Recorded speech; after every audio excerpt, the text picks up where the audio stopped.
Ayon pa sa NEDA, mahigit 2.5 billion pesos ang nawawala sa mga magsasaka araw-araw dahil sa vegetable smuggling at nawawalan din ng kita ang gobyerno dahil hindi ito nagbabayad ng buwis. Balik sa iyo, Chang Ami.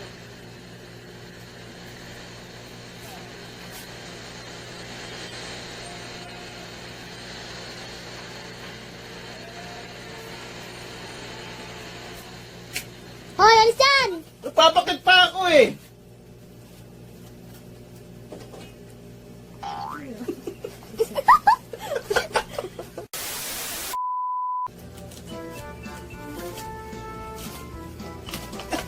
Pagod. Gusto naman to. Walang awa sa pulubi. Mataas na nga anxiety ko.